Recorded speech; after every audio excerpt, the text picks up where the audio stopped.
Hello, I'm Audrey Foster-Barber. I'm a pediatric neurologist and palliative care physician at University of California, San Francisco.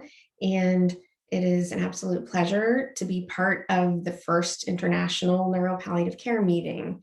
I will be talking today about exploring palliative care needs of children living with neurologic illness. In our time together, I will start by reviewing the types of child neurology illnesses which would benefit from palliative care. And then I'll discuss 3 disease types to illustrate some of the challenges that we come up against and explore a unique symptom and the symptom management issue related to it. And then finally, I'll expand a little bit on future directions. I don't really need to review this with the audience here at this neuropalliative care meeting, but just as a reminder, the World Health Organization has listed disease categories for palliative care, with category 1 being life-threatening conditions for which curative treatment may be feasible but may fail. Category 2 being conditions for which premature death is inevitable, but where there may be long periods of treatment aimed at prolonging life and optimizing function. Category 3 being progressive conditions without curative treatment, where there's exclusively palliative treatment that may extend over many years.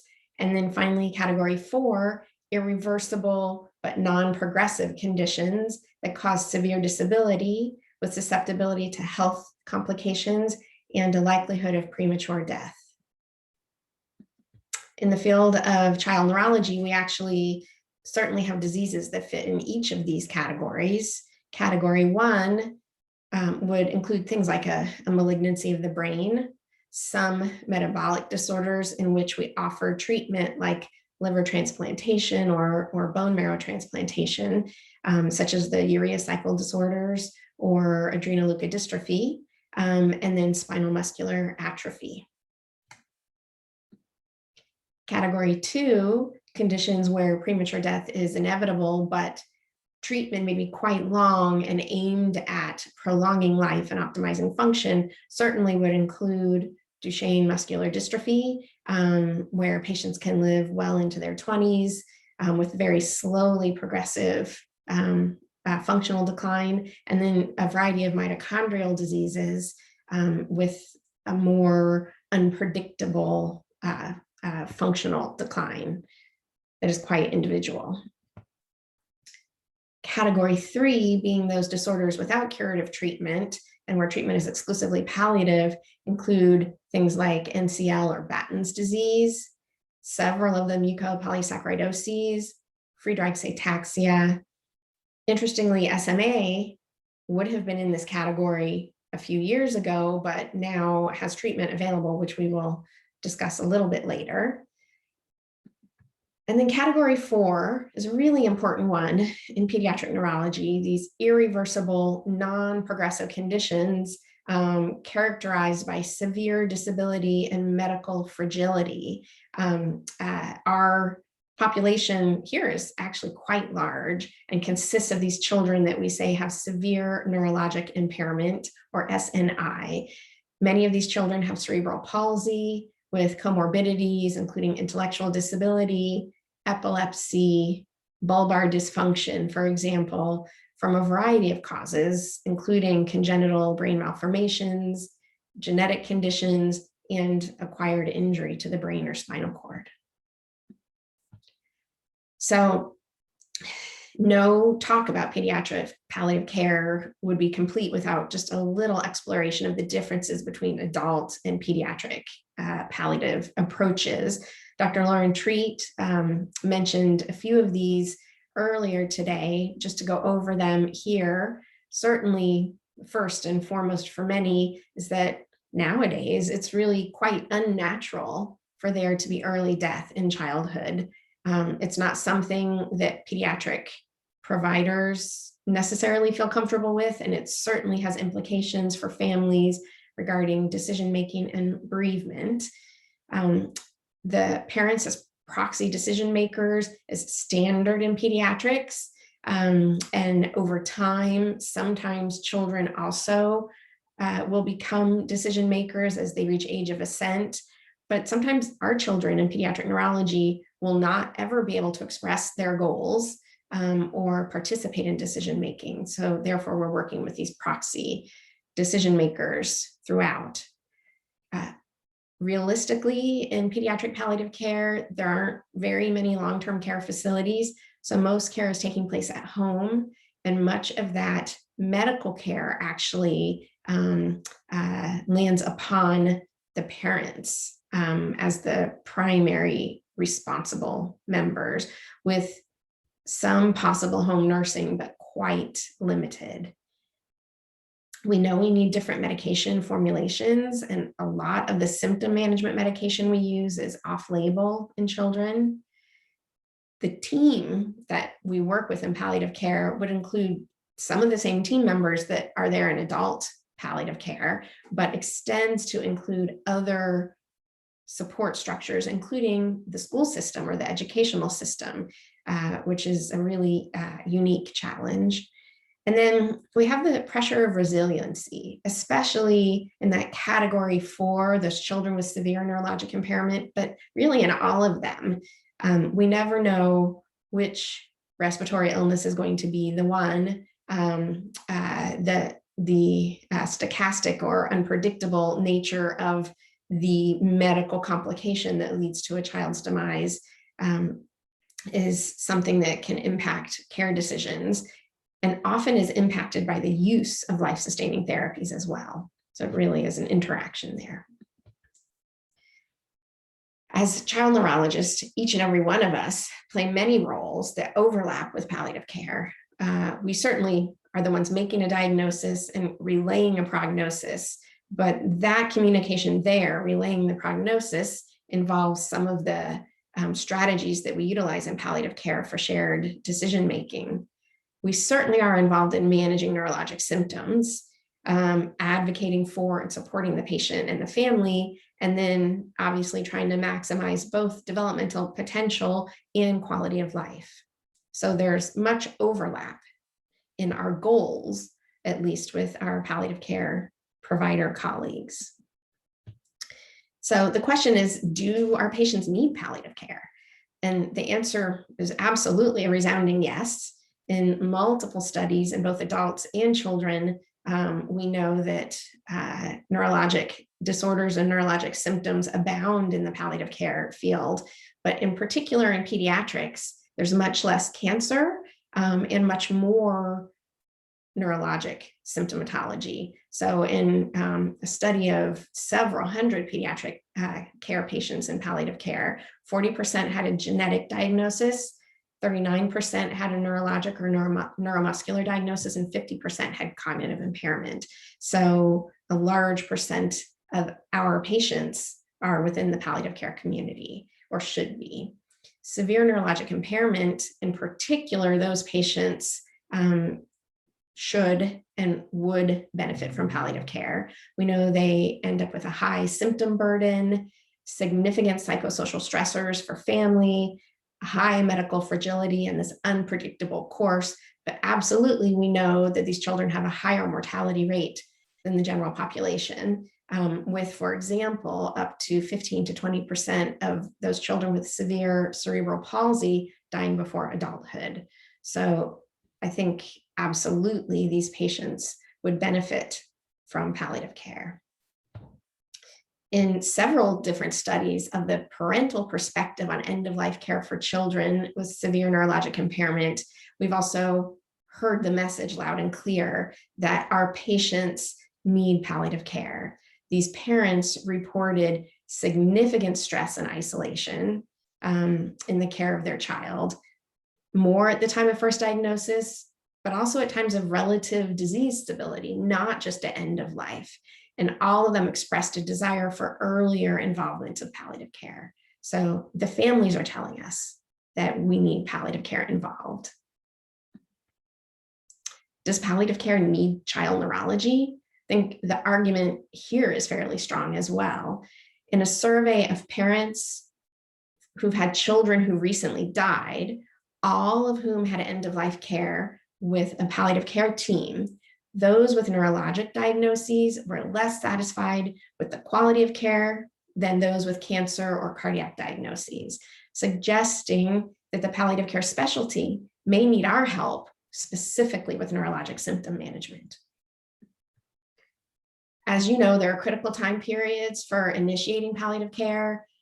Many argue that the time of diagnosis is important, but in some of our disorders in which trajectory is unknown or is very long, sometimes that doesn't happen. So then we think about acute medical events such as a hospitalization, decisions about surgery or life-sustaining equipment use like a gastrostomy tube or artificial ventilation, conflicts between specialists about a needed test or treatment, distressing or difficult to manage symptoms, recurrent hospitalizations, psychosocial changes, and then often we think of developmental steps. So in children who can communicate, the age of ascent, 12 or 13 years of age, where they start to understand their disorders and participate in decision-making, can be an important time for introducing palliative care. And other transitions of care, such as the 18th birthday, when we're talking about moving into the adult care world, can be an important time to step back and really look at goals of care, albeit a little bit late for many of our patients. Everyone is familiar with the concurrent care model. I think in pediatric neurology, especially with the prolonged course of a disease like Duchenne's muscular dystrophy, or the unpredictable course of a disorder like severe neurologic impairment, this both simultaneous treatment and palliative approach is incredibly important. And then certainly end-of-life care and bereavement care is an area where pediatric neurology has a lot of work to be done, but the feedback is there from our families that they need us to do this. So what I'm going to do now is an exploration into some of the challenges in our field using 4 different examples: quote unquote lethal disorder, a degenerative disease with a new treatment, a fetal consultation, and then a difficult symptom. So we'll start with the lethal disorder, trisomy 18. This is relatively rare, 15 per 100,000 live births. It involves multi-organ anomalies, but a very high risk of severe neurologic impairment. And it is often called lethal or incompatible with life. The question, though, is when we counsel for decision-making on a lethal diagnosis, what do we mean? What defines lethal? Does that mean invariably fetal death or neonatal death, or usually fetal or neonatal death? And if it's associated with a higher likelihood of death, is it 100% of patients by a certain age, 20% of patients? How we communicate that to families is incredibly important for their decision-making. I think trisomy 18 is a very good example of how unreliable the literature is. Much of the literature argues for early demise, but large groups of patients and family support groups would argue that there are many, many examples of patients who have lived longer. So what's the conflict there? And then if there isn't early demise, what are the symptom burdens that we should be following and managing? And how do our medical interventions impact this? With trisomy 21, the early papers suggested that 50% of children die within weeks of birth, and that less than 10% survive to more than a year. Later studies showed maybe 10 to 13% long-term survival, and predictors of that survival are unclear, but over time, with trisomy 18 and actually many other neurologic conditions, there's been a trend towards longer survival with more medical and surgical interventions. Of course, if we chose not to correct a cardiac defect or give artificial nutrition or hydration, children would inevitably die within weeks of birth. But if those choices are made, then survival might be much longer. When we're making medical decisions with a family as a shared activity, really 3 factors come into play. One is our diagnostic certainty, which with trisomy 18 can be quite high. One is our prognostic certainty, and I would argue that's actually not very high with this disorder, and it depends on a lot of factors. And then the final is prognostic meaning to the patient and family. And this is where I think we get into trouble with our communication. Feedback from families of children with trisomy show that they get this and they want to work and collaborate with us. So in this really nice paper from Janvier et al., they asked many families of children with trisomy, and they really talked about providers and said that some providers were just absolute. They counsel with absolute facts. All of them were negative. And then the most trusted clinicians met with the family, proved that they cared for and valued this child, made them feel like good parents, and minimized guilt about the role they might have played in this diagnosis, or about the types of decisions a caring family might make. These trusted clinicians had knowledge about the condition and actually understood its variable presentation and its variable lifespan, and didn't provide concrete absolutes.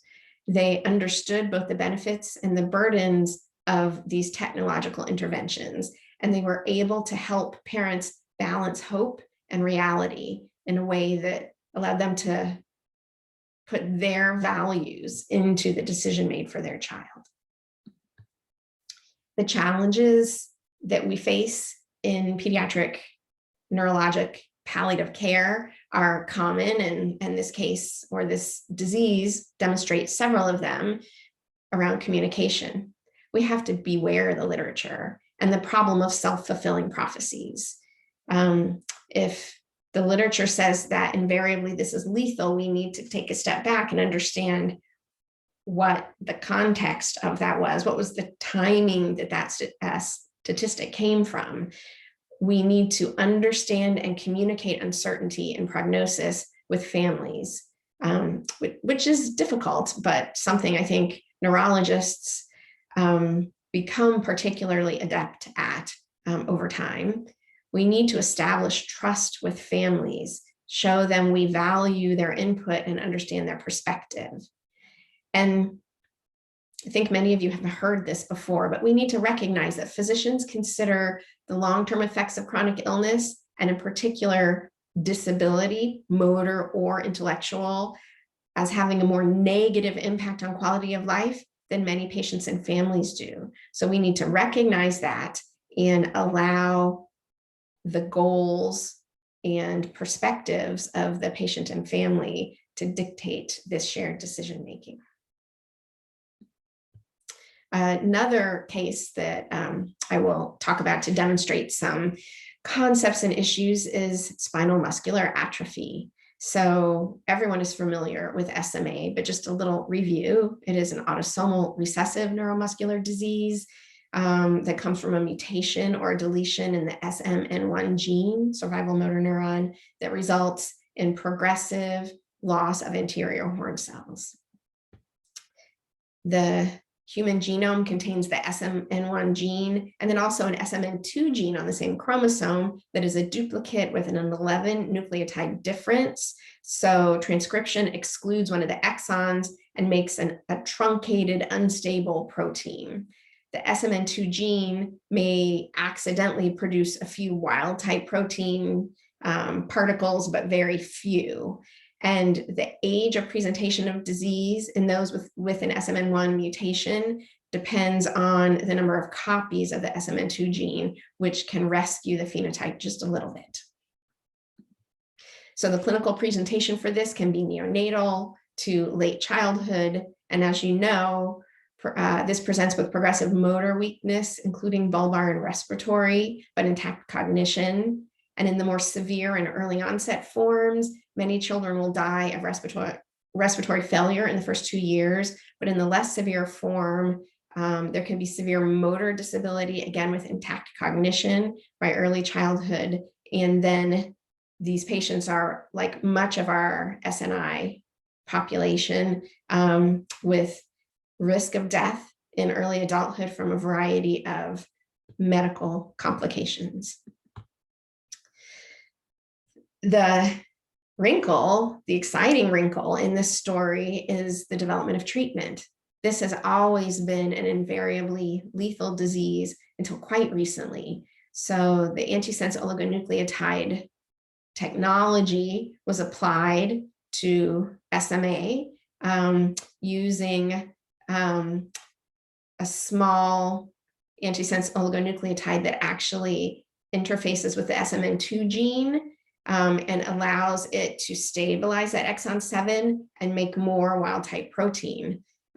This antisense is called nusinersen or Spinraza. It was FDA approved in 2016 and has been used widely since. It involves intrathecal injections every 2 months for these children. Beyond that, much more recently, and also very excitingly, is gene therapy for SMA using Zolgensma, which has another fairly unpronounceable technical name. This was approved in May of 2019 and uses the AAV9 vector for a single treatment to introduce the SMN gene into target tissues and allow for hopefully long-term wild type protein expression and rescuing the phenotype. It's important to note that to date, this is the single most expensive treatment available medically of anything, anywhere, costing a little over $2 million US for this single treatment. So obviously, the advent of therapy for SMA moves this disease from category 3 to category 1, but what does this actually do to the trajectory of disease? What we know from the data since 2016 is that the antisense oligonucleotide absolutely shows increased survival of children.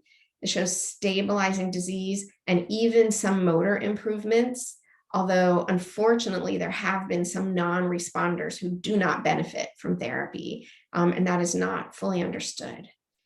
The gene therapy data is quite early. We have maybe 8 to 12 months of data status post-treatment.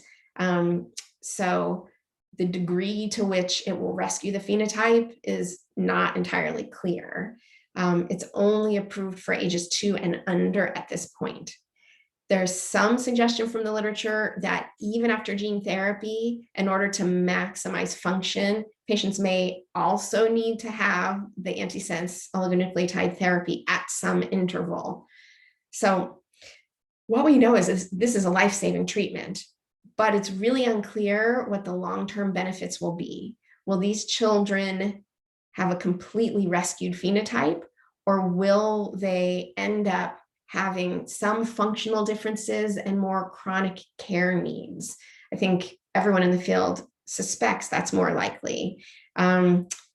This also brings up a lot of issues with resource utilization and equity. Not everyone will be able to get the gene therapy, and how is that decision made really weighs heavily on this field. So this disease disorder illustrates multiple challenges, including balancing that curative and palliative mindset. We've definitely had families who've chosen not to do the antisense oligonucleotide, have felt like the risk or challenges for the child and their family outweighed the benefits, or maybe felt like they understood that they could help make a child's short life as good as it could be, but they didn't see for their family that they could care for a chronically ill child with functional limitations for their entire life. And that's something that I think we have to work with families and make very clear what we understand about the risks of this procedure, the benefits of these procedures, and then come together for shared decision making. And we may also find that decisions may change over time. So we've had families who tolerated the antisense oligonucleotide treatment for some time and then actually stopped agreeing to that therapy related to quality of life issues for their child. So I think that may be really hard for a neurologist to understand. They're excited they have a cure for this awful disease, but it's not always so simple. And I think we need to hold both the curative and the palliative mindset in place to make sure that we're looking at the whole experience for this child and family as we help them with a decision about treatment. Another example is really this whole new field of fetal neurology. So as you are all aware, and as this lovely fetal MRI depicts, we can understand so much more early in pregnancy.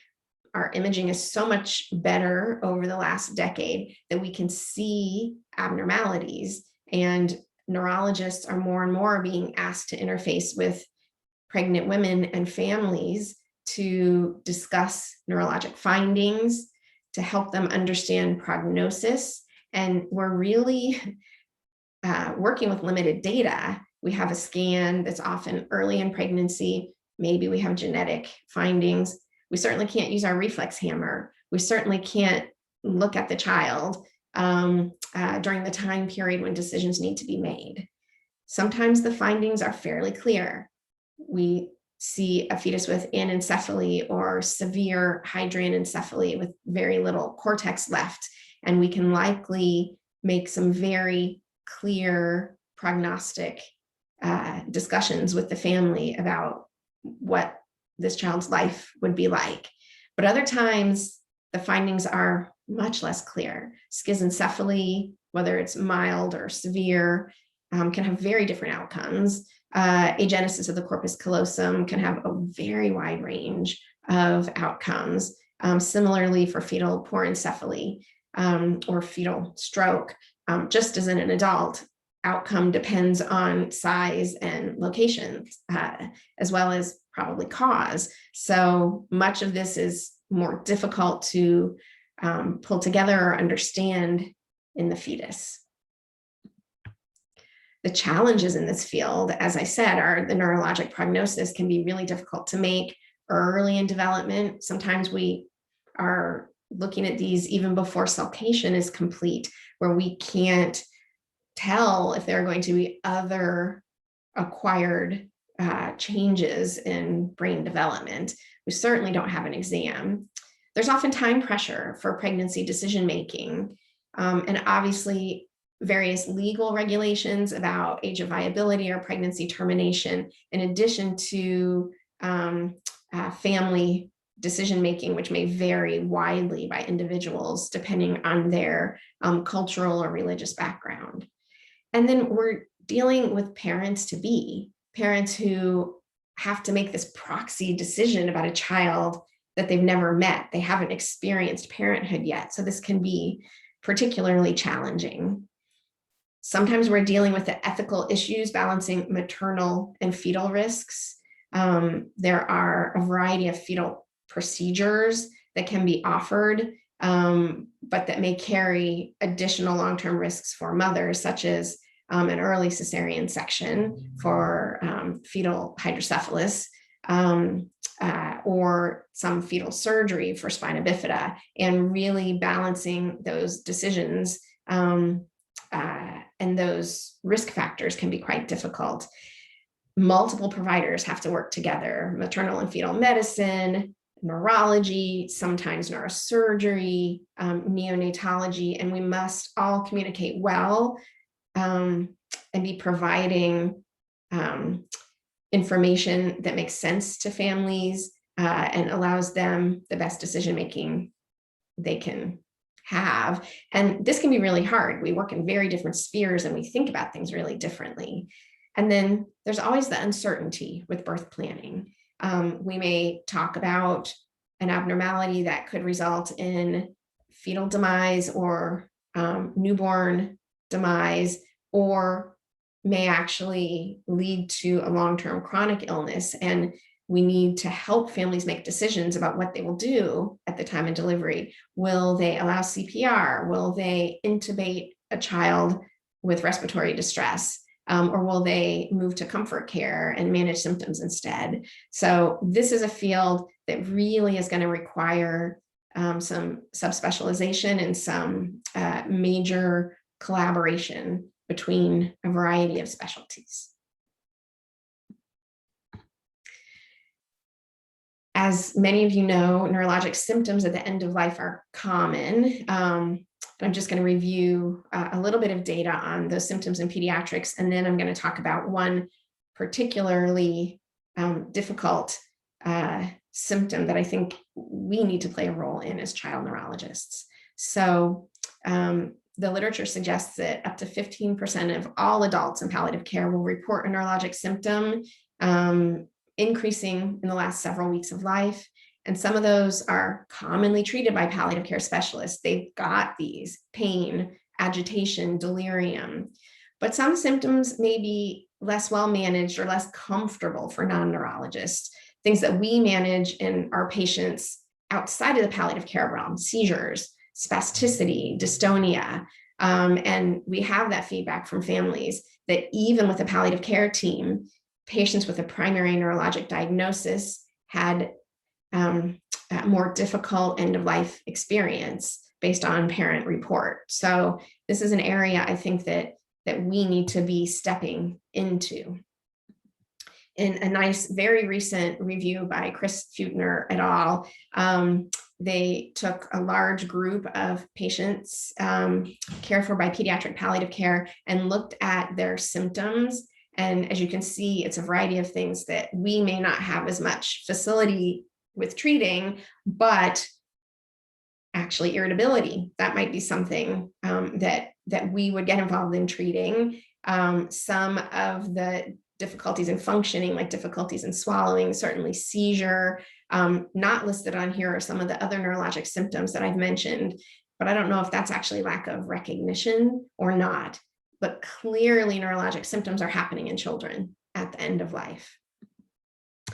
The symptom that I want to address is a very specific one. The term I'm going to use for it is neuroirritability, although in the literature, there are many other terms: neurocry, pathologic cry, a few more colorful: screaming of unknown origin, central irritability, pain-like behavior, or pain or irritability of unknown origin, really underlining the fact that for some of our patients, they can't tell us if they're in pain or not.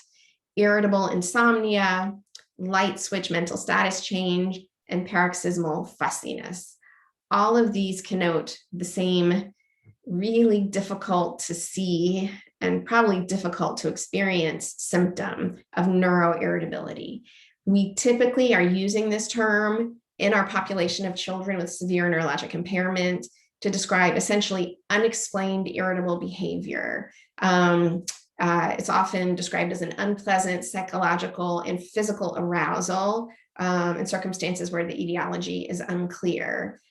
This constellation of symptoms and signs is obviously distressing to the patient and also to the caregiver, and can be manifest with anxiety, poor attention, restlessness, hypomotor behavior, crying, change in sleep. And motor-wise, actually, we'll see more spasticity, more arching, more dystonia, as well as autonomic symptoms: increased heart rate, redness, sweatiness, hypertension. This is distressful to see. Certainly, there are other signs of distress in children with severe neurologic impairment. Many can show distress with facial features like a grimace. Mentioned there was sleeping more or less, more spasticity or dystonia. Sometimes children in severe distress actually freeze. They stop moving, but you can tell in other ways that they're in distress, for example, heart rate. Sometimes we'll see more self-harm, more biting, more scratching, more head banging. And every once in a while, we'll see a really atypical or idiosyncratic reaction. And I think most child neurologists have experienced this, a child that will laugh when they are in pain. And often it takes quite a while to figure that out. And it's really something that you figure out because they laugh when they're getting suctioned or blood drawn or something that would be typically painful for others and not in a social or interactive way. And it also often feels somehow different or more distressful to the observer. So in order to really understand these signs of distress, we need to work with the caregiver for that individual child and understand if they have an idiosyncratic way of displaying distress or how the parent assesses them for comfort or discomfort. Certainly, children with severe neurologic impairment can have sources of true nociceptive pain, whether that's procedures they're undergoing, headache, elevated intracranial pressure, dental issues, corneal abrasion, ear infection, things they couldn't tell us about. There's a high rate of musculoskeletal complications, including pathologic fractures. We sometimes see those after seizure, dislocations of joints from spasticity, other pain from contractures or pain from dystonia, for example, as well as skin abnormalities, decubitus lesions, irritation around equipment like a G-tube, diaper rash. GI symptoms, we think, play a very large role in a pain source for these children, from dysmotility, which is quite common, to gastroesophageal reflux, maybe made more severe by their tube feeding, constipation. They're also at risk from gallbladder disease, pancreatic irritation from some of the medicines that we use, as well as their tube feeding. And the concept of visceral hyperalgesia is a suggestion that these children, from so much painful gut experiences over time, actually develop a hyperesthetic state where even normal digestion and normal movement of air through the bowel will lead to more extreme discomfort. And then these patients are also at risk for renal and bladder pain, kidney stones, bladder distension, urinary tract infection, as well as probably many others. In these children who can't tell us what's wrong, there is a consensus for diagnostic evaluation, which begins with a really good history and a good physical exam, including checking teeth, ears, skin. Sometimes we'll do labs, a urinalysis, a blood count, pancreatic enzymes, and as needed, perhaps imaging of any bones or of the abdomen or other specific labs. But in several surveys of experienced providers for these children with SNI, most palliative care providers and child neurologists who were asked didn't do some exhaustive evaluation for an underlying nociceptive pain source before starting treatment. Often they would empirically try a variety of treatments to see if it helps with this behavior, or in parallel be doing an evaluation and trying to manage discomfort. Non-pharmacologic interventions are commonly used, including giving caregivers a break, repositioning, changing diaper, venting the gastrostomy tube, multiple complementary therapies, aquatherapy, massage, acupuncture and acupressure, music therapy, aromatherapy, sometimes just minimizing stimulation or putting on a soothing fan, certainly clustering care so that if you're changing feeding tube and changing diaper and suctioning, that all is done at once, if that's agitating a patient, as opposed to being done throughout the day in a way that they can never recover from. And then there are pharmacologic approaches to this. If we found no obvious or serious nociceptive source or no response to simple pain treatment, then a variety of things are used. They're not aimed at just sedating the child, but really at decreasing this pathologic neurologic response, with the hope that what we end up with is an awake and calm child. However, there really is no consensus medication choice. Some people move to opiates, some people use neuropathic pain medication or antispasmodics or sedatives or mood stabilizers. Some of the anti-epileptic medications are used. And in the US, a lot of families move to cannabis or cannabidiols of various forms in an attempt to treat neuroirritability. The challenges illustrated by this symptom absolutely include just recognizing the symptom in kids with severe neurologic irritability. You really need to understand the child well, but also recognizing the very high load on their parents and caregivers who are providing really dual roles. Some of them are practically running an ICU in their home in addition to being a parent. Treatment absolutely requires a multimodal approach, and probably simultaneous diagnostic and evaluation, and treatment at the same time. And really, there's very little data on the efficacy of any of these treatments. It's really just a trial and error approach. Everybody has their favorite first line therapy, in a way that is frustrating and definitely requires more work to understand. Thinking about future directions, absolutely the first would be improved access to pediatric palliative care overall. This is a nice graphic from the International Children's Palliative Care Network with visualization of the amount of palliative care services available nationally, with dark green being the highest amount and lighter colors being less systematized amount, or a smaller percent of the population served, and obviously some regions that have no organized pediatric palliative care service. So separate from the child neurology need, the palliative care need for children worldwide remains. Also, obviously, would be improved awareness. So we need improved awareness of the potential for pediatric palliative care from our families, from our colleagues and other providers in neurology and child neurology, certainly from governmental agencies and health insurance that needs to help cover these things. We absolutely need increased training for child neurologists, and we need a way to interface with the pediatric palliative care community to collaborate. There are a small number of us that are dual trained in child neurology and palliative care. You've met Dr. Lauren Treat, who's really a leader in this field. And in the US, there may be less than 10 physicians with dual boarding and dual training.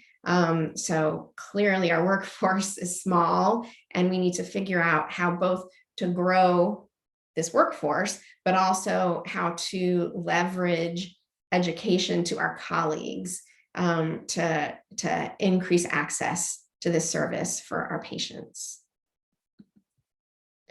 And then we need improved research. There's really limited data on outcomes in pediatric palliative care. It's probably not going to be an economic argument that we make that palliative care in pediatrics saves money. We know that the best provision of palliative care could last years and years in a patient and could be concurrent or simultaneous with treatment. We will have patients that are in that category 1, where palliative care should start at the same time as their bone marrow transplant, and then maybe they have a treatment that doesn't work and palliative care is involved through end of life, or maybe they graduate from palliative care. And then we have other patients like those with severe neurologic impairment in that category 4 who should have palliative care engagement involved for however long they need it, for that unpredictable stochastic nature of the infection or the medical complication that ends their life.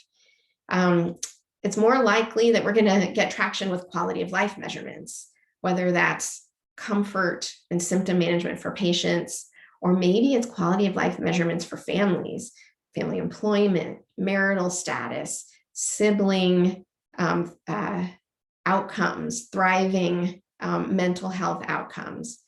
I actually think we really also need to lean on outcomes for our providers. So I think it's very clear that those of us that take care of these patients without the benefit of palliative care have moral distress watching a patient and family suffer. And involvement of the multidisciplinary palliative care team can be really fulfilling, can lead to decreased burnout, increased staff retention. Maybe that's where the economic argument comes from, but I actually think just the humanism, the wellness argument for our field comes from there for sure. And then really there are very limited quality or productivity measures, as Dr. Treat has mentioned earlier, as we try to build these pediatric neurologic palliative care clinics.